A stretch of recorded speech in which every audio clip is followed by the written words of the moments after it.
4:30। সারা রাত জেগে আছে। বেটু সারা রাত আমাদেরকে দু চোখের পাতা এক করতে দেয়নি।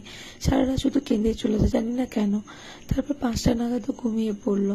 আমরাও 1-1.5 ঘন্টা ঘুমিয়ে উঠে পড়লাম। তারপর ব্রাশ করে ওষুধটা খেয়ে নিচে চলে গেলাম। আর নিচে আসার পর ও যেহেতু ঘুমটা কমপ্লিট হয়নি, সারা রাত জেগে আছে, তাই ও তো ঘুমিয়ে পড়লো, কিন্তু আমার ঘুমটা রইলো না। তো যাই হোক, তারপর আমি আমার মর্নিং ড্রিঙ্কসটা নিয়ে নিলাম আর প্রতিদিনের মতন ওয়েটটাও চেক করে নিলাম। তখনও বেটু ঘুমাচ্ছিল। আর কিছুক্ষণ পর ও 11টা নাগাদ ঘুম থেকে উঠলো। তারপর তো চলে গেল দিয়া দিতে বাড়ি। আমি একটু ডাল খেয়েছিলাম জল খাবারে।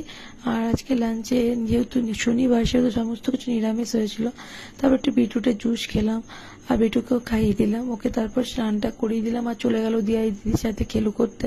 তারপর আমিও লাঞ্চটা করে নিলাম। তো তারপর বেটুকে নিয়ে উপরে চলে এলাম আর উপরে এসেও দিয়া দিদির সাথে খেলু করলো। সারা দুপুর পর্যন্ত ঘুমালো না। বিকেল নিচে নেমে এলাম আর এসে দেখছি দিদি রুটিগুলো করে ফেলেছে। তাই দিদিকে বললাম, তুমি আজকে রুটিগুলো করে চলে যাও বাড়ি, আমি মিক্স ভেজটা করে নেবো, কারণ আমার ইচ্ছে হচ্ছিল আজকে একটু রান্না করতে। তাই আমি দিদিকে বললাম, তুমি আমাকে রেডি করে দাও সব। তাই দিদি সমস্তটা কাটাকাটি করে চলে গেছিল।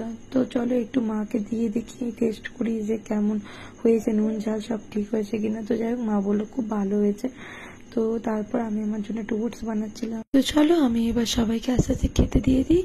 আর আজকের ভিডিওটা এত দূরই। আবার ফিরে আসবো খুব তাড়াতাড়ি নতুন একটা ভিডিও নিয়ে। টাটা।